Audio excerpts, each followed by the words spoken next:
I think one of the things I think this team is best at right now certainly looks like it's going to be running the ball again. They've looked really good here in the summertime and in these preseason games, running the ball, the offensive line.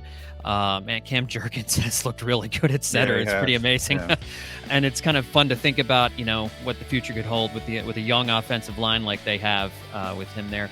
And I think they're going to be. I think they're going to be pretty good in the secondary too. I think they're going to make some plays. I think their turnovers will tick up this year. I think we're going to see some more interceptions.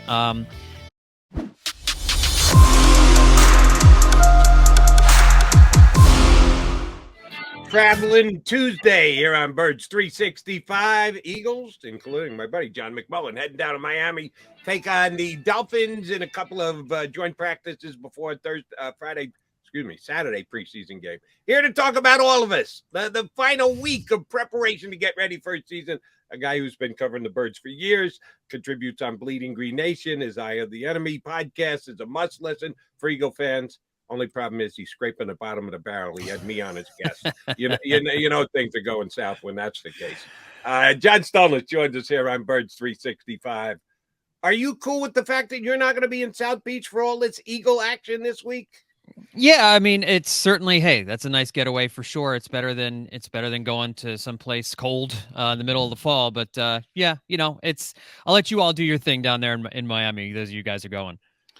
It's better than Brea, Ohio, but That's right. I'd still prefer to be in the regular season. I prefer to be in Detroit, and that's kind of weird because I'd like to fast forward from this preseason stuff. But we got to get through one more week, and then we sort of get into regular season mode, get down to the 53, John, the initial 53. What are your concerns? What are you excited about? What do you think this team is best at, and what are you concerned about? I think one of the things I think this team is best at right now certainly looks like it's going to be running the ball again. They've looked really good here in the summertime and in these preseason games, running the ball, the offensive line. Man, Cam Jurgens has looked really good at center. Yeah, It's pretty amazing, yeah. and it's kind of fun to think about, what the future could hold with a young offensive line like they have with him there. And I think they're going to be. I think they're going to be pretty good in the secondary too. I think they're going to make some plays. I think their turnovers will tick up this year. I think we're going to see some more interceptions. And I think the other aspect of the team I really like are the linebackers. Kaiser White's looked really good this summer. I think they've got some guys who can run around and make some plays. We haven't seen that much from an Eagles linebacking core over these last few years. And so those are probably the three areas I'm most excited about. And, I just think top to bottom, the roster has so much more talent than it had last year that it's exciting. I think the expectations are high, and they should be.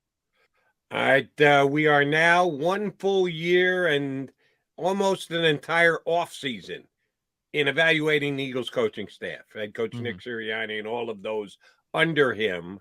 In comparison to the other 31 teams in the National Football League, how do you believe they measure up? How do you rate Nick Sirianni off whatever his track record is? You evaluate for that for yourself for the amount of time that he's been in place as the head coach. How does he match up against the rest of the coaching staffs in the league? I think he's probably in the top half right now. I don't know that I'd go a whole lot higher just because he's only had the 1 year. He has some limited success against some of the better teams in the NFL, but he's found a way, at least so far, to beat the bad teams. And it seems like the team is ready to play. It seems like they're ready with these joint practices to start the regular season.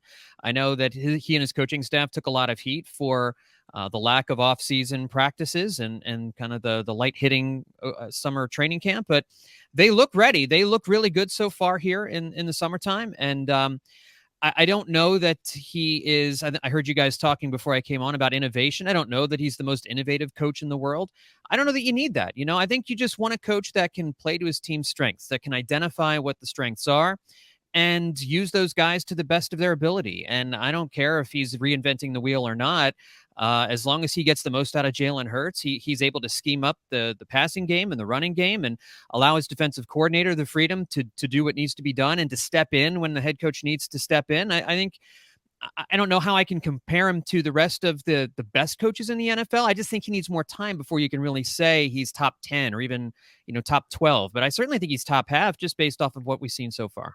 Yeah, you can win. I I've been bringing up, there was a kind of spin when Doug left that there was going to be more innovation. I haven't seen that, which is where it all kind of started, John. But, um, Jimmy Johnson, one thing I always respected about Jimmy Johnson, he was very honest, and he said, "Hey, we had 3 running plays. Go stop them."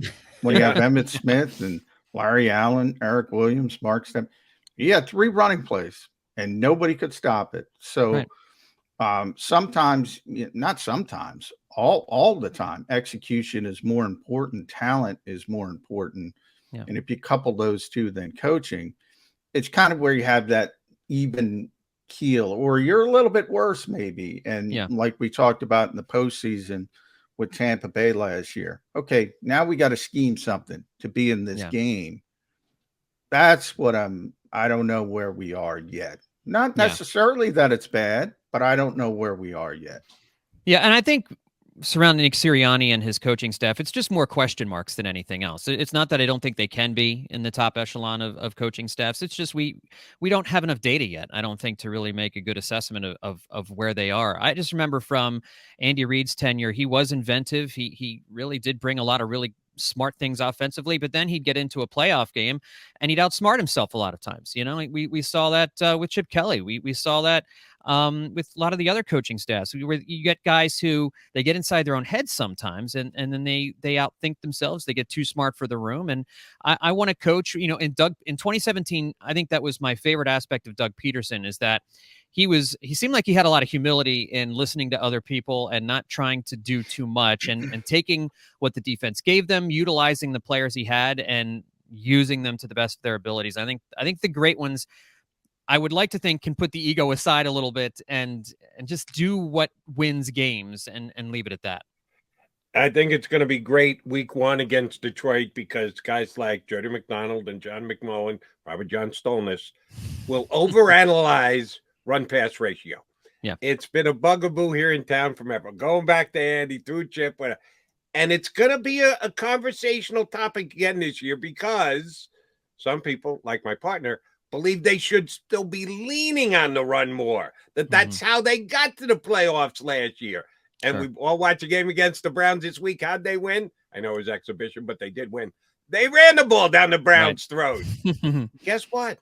They're going to throw the football this year. They gave Mr. Brown the kind of money that they did because they want to try and throw the football more. They want to make a decision on Jalen Hurts, and they want to see if he can throw the football. Yes, they've got a very good blocking offensive line for run blocking, but they can also pass block too.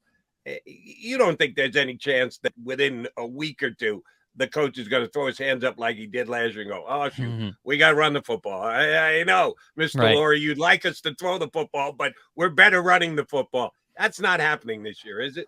No, well, even with less talent last year, it still took them 6 or 7 weeks to realize they needed to change things up. So, no, I think they're probably going to lean more on the pass than the run. I think you saw how difficult it is to win games late in the season against good teams when you are exclusively a running team. And you do need to see what Jalen Hurts can give you throwing the football. You need to see, he's got a great group of wide receivers and he's got a great tight end. If they need to figure out if he's going to be able to utilize all these different tools that he has now. And I don't think it's going to be, like you said, 2 weeks of, a passing game that's struggling. Okay, now we're just going to hit the run really hard. I do think that a good running game and utilizing the running game will help the passing game. And I think that's sometimes where, when we're talking about the pass rush balance, I want to see enough of a rushing attack so that it's a threat. Again, I'll go back to the Super Bowl season. Why was Nick Foles so effective in the RPO game? Well, it's because they had to respect Jay Ajayi. They had to respect LeGarrette Blount. How many big runs did those guys break off in the Super Bowl and in the playoff run? It's because teams had to keep an eye on the running game and on that offensive line's ability to run block, that some of those plays worked. And so if you're not showing that you can effectively run the ball and establishing the run game at some point during the game, I think it hurts your ability to throw the football, especially with a guy in Jalen Hurts who has a lot of question marks. He's not Joe Burrow or Justin Herbert who can overcome, and some of the things the defense might throw at him. So there's a partnership between the two. And I don't know if it's 60-40. I don't know if it's 50-50 or whatever it is. They just have to find that equilibrium that works for the offense to move the ball down the field and score inside the 20. And to me, I'm not a run pass ratio guy. I say every week, tell me what the score is with 10 minutes left. I'll tell you what the run pass ratio is. I mean, if you're winning by 2, you're going to run the football. If you're losing, Yeah. you're going to throw it and it's going to look bad. That to me is meaningless. What you said, John, that look who they have, man. You got to Yeah. take advantage of Jalen Hurts. And I've used those same 2 names. If you're going to try to turn Jalen Hurts into Joe Burrow and Justin Herbert, you're going to fail. Yeah. But if you try to turn Joe Burrow and Justin Herbert into Jalen Hurts, you're going to fail. Right. You accentuate what your quarterback can do, and to me, that's the RPO game. And then you're going to have Nick Sirianni saying, "Well, that was a called run, but he threw it," or "That was a called pass, but he ran it," because that's what a run pass option is. Right. With Jalen Hurts, what do you think? And I don't want to use the word obsession, but is it just because of the injury potential that people say, "Oh, he can't be Jalen Hurts"? Because I'm like, we have Jalen Hurts. Let's let Jalen Hurts be Jalen Hurts. I don't want him to stand back in the pocket and sling the football like he's Joe Burrow. That's kind of my point. Yeah, don't throw the baby out with the bathwater here as far as running the football with the quarterback. When you've got a guy who is a weapon like that, you have to utilize him. I think the issue with Jalen Hurts and the issue that Eagles fans have with him running the football is that he sometimes runs the football when it should be thrown. You know, he'll break the pocket too early, when he bails on a play too soon. It's knowing and then that just comes with experience, you know, and some of it is a feel thing too, but knowing when to run, knowing when to do that, when to break the pocket, when to move upfield and get whatever yardage you can is going to be key in his development. But I do think that they need to make sure that they are using Jalen Hurts in called run plays for the quarterback, and they've got to figure out a way to do it so he's not taking big hits, so that he can get down or get out of bounds or whatever it is.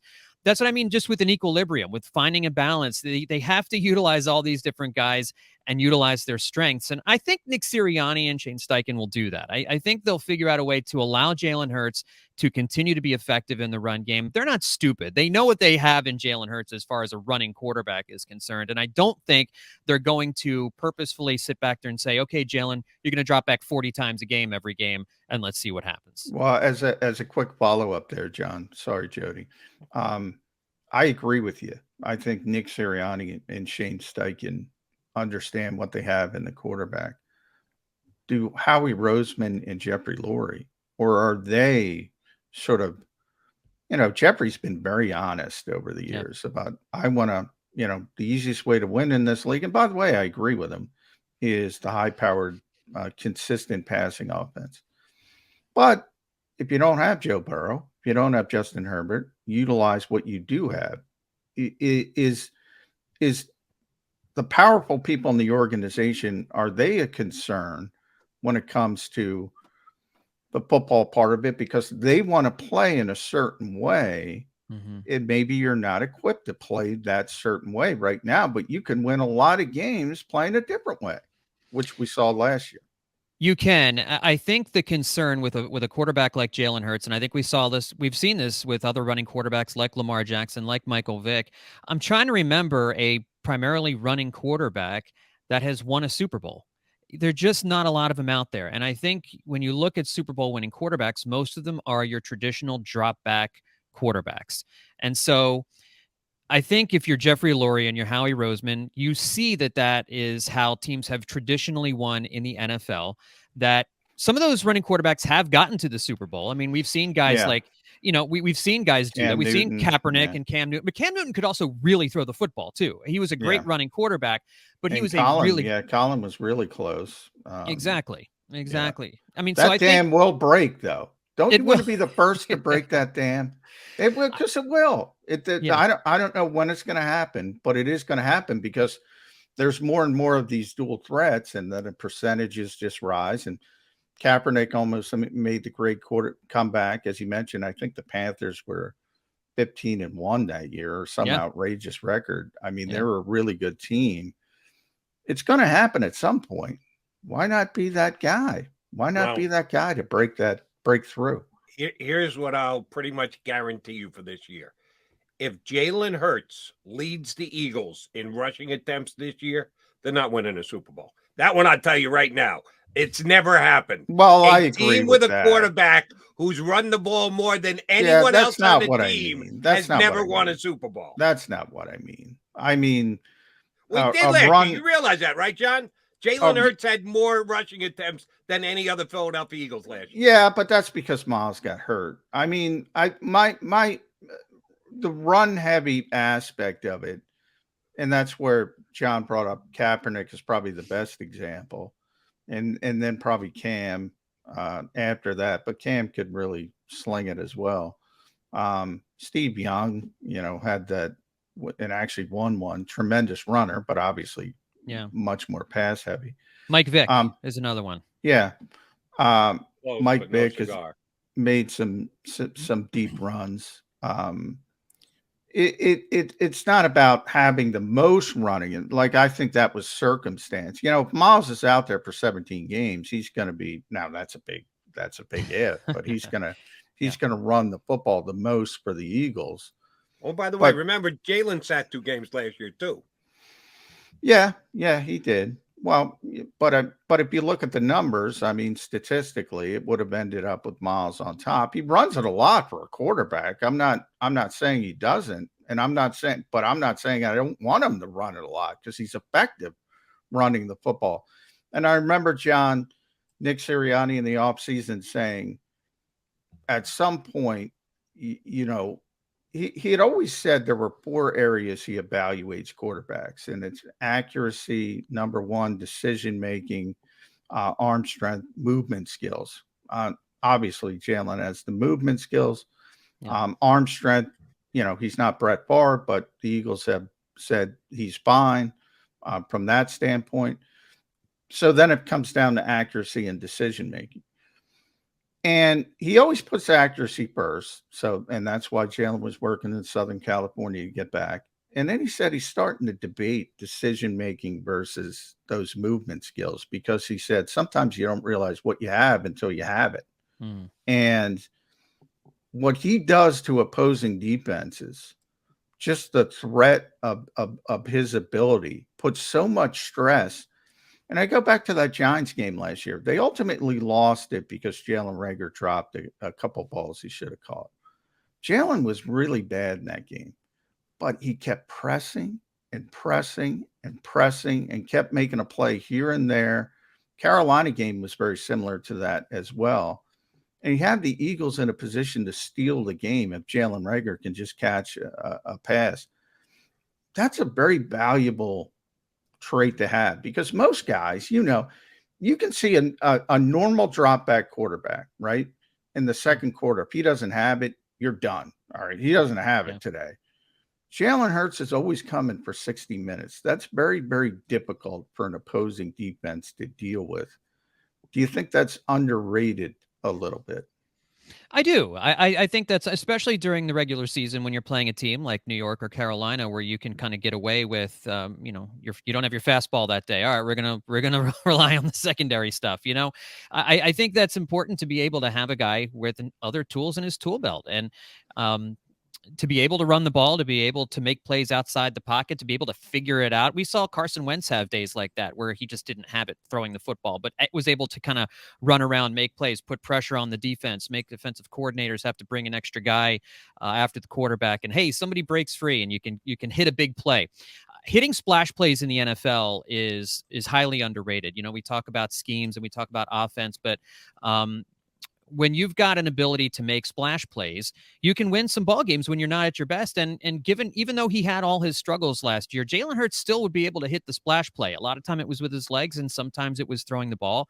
And without Jalen Reagor on the field quite as much this year, and you've got Brown and Smith and Watkins, and I think Zach Pascal is going to be a really important addition as the number 4 wide receiver. Good. I'm surprised how good he's looked. It just gives you so much more depth. Yeah, it really does. And so I think Goddard's going to have. He's not starting the season sharing the job with Zach Ertz, and so I think you do need to have a quarterback that has secondary skills other than throwing the football in order to give yourself, like you said, give yourself that out if you don't have it that day. It would be great to have a quarterback that's always on.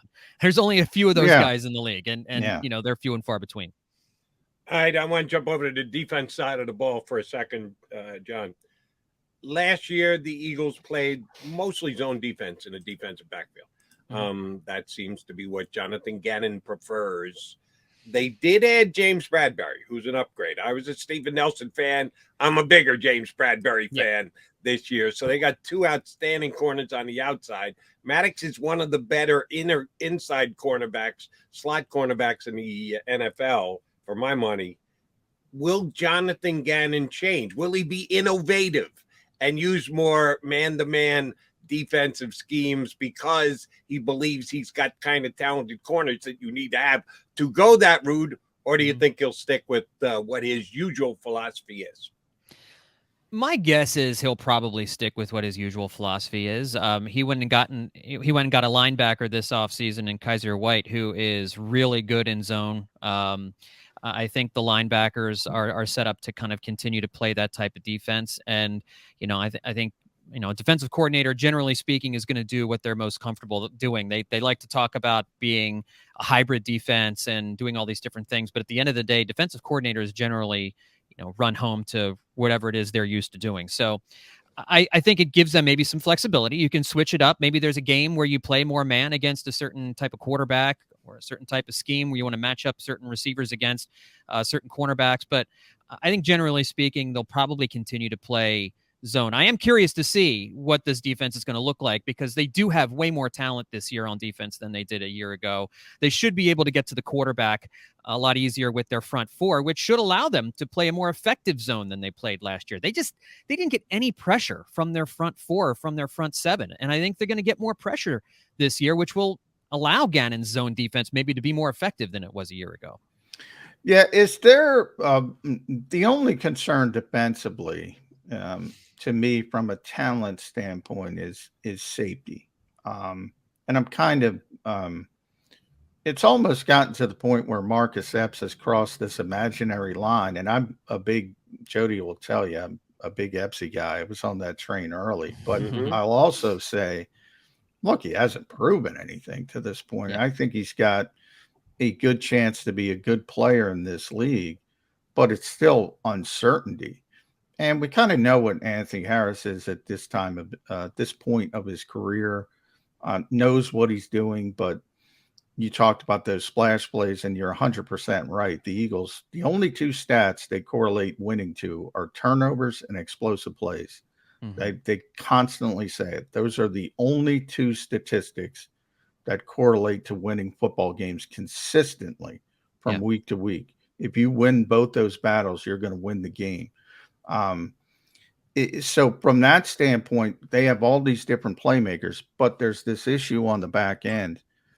Typically, when you talk about protecting, you can protect linebackers with safeties. You can protect cornerbacks with safeties. You can't protect safeties with cornerbacks or linebackers. It's got to be the pass rush that helps the safety. Are those guys not good enough on the back end, or do you think it'll be competent at least? Right now I'm leaning towards it being competent because I do feel there were options out there in the offseason if they were really unsure of what their safeties would give them. We saw they went out and got Bradbury because they were unsure what their number 2 cornerback was going to look like, or their number 3 cornerback situation was going to look like. They didn't have that same concern with the safety room. And they have, there were players out there that they could have been more aggressive. Well, they wanted Marcus Williams, John. They wanted Marcus Williams. They kicked the tires on Tyrann Mathieu. They didn't, it was probably going to be too expensive.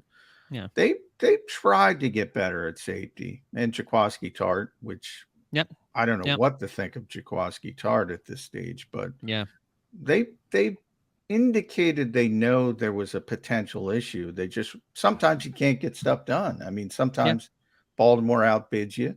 Honey Badger wants to go home, and you got to make do. But they did sort of indicate that we probably better get better at safety.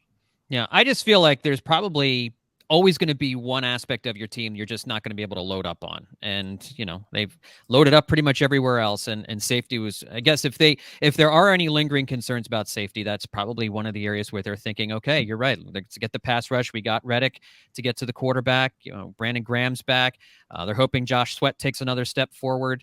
And they hope Jordan Davis can get that rush up the middle with Hargrave and get to the quarterback so that the safeties aren't as big a deal. And, we'll see how Jonathan Gannon schemes it up too, what he does with the safeties. I think Tart is going to end up being a pretty good player for this team. I know he hasn't looked very good in games, and he's kind of had a quiet camp, but he's a veteran guy who I think when the real games begin, when things really get going, I think he's probably a guy who will emerge as one of the two starters.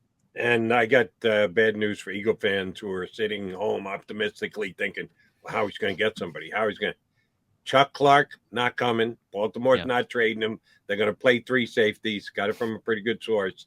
And I had a Cincinnati reporter on my national show on Sunday who said, yeah, Jesse came in today. Did he show up today? He said it was a foregone conclusion. He's been in constant contact with his teammates, even though he's taken advantage of not having to be at camp because he can't be fined because he never signed his tender. Smart guy, by the way. Smart guy. Yeah, of course. And he was coming in all along. So those who had visions of a star safety coming in at the last minute via Howie Roseman trade, yet neither one of those two things were or are happening anytime soon. So it's going to be the guys that are in the building. We'll see if any of them turn out to be. That's the back end.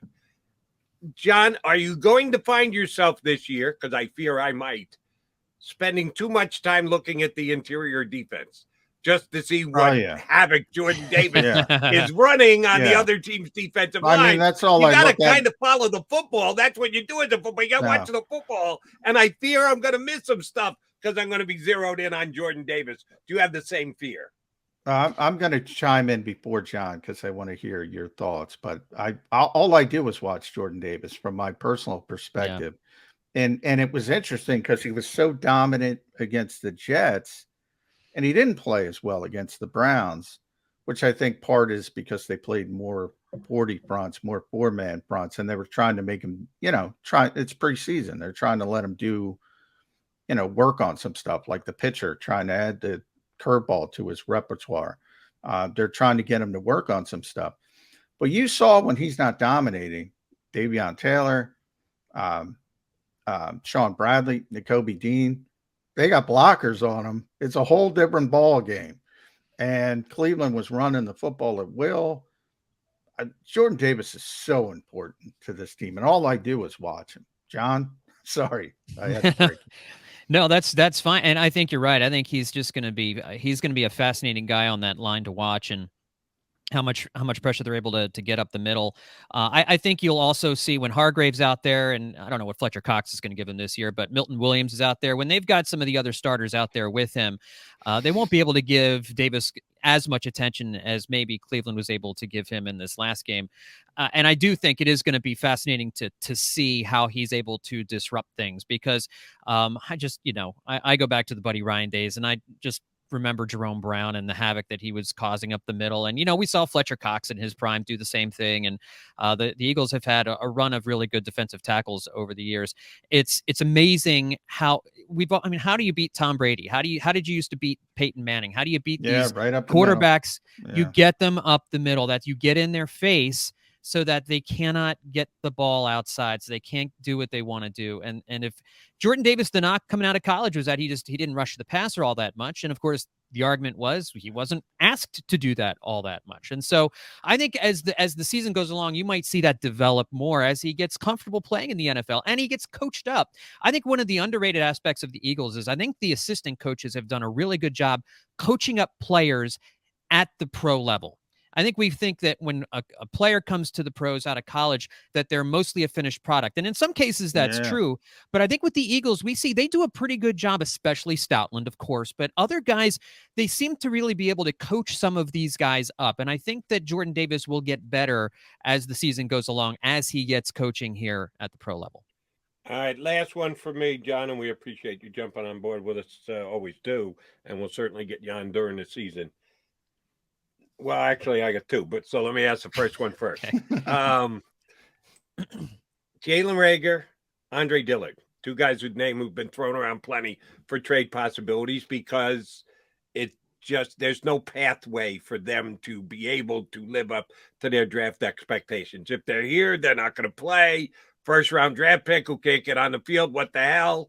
If there's another team that likes them enough, isn't it better to get something for them and have them just sit on the bench and continue to be pointed at and go, oh, and we wasted a first-round pick on that guy? So we know that both have been discussed in trade. Yeah. Either one moved before they get down to the 53-man roster.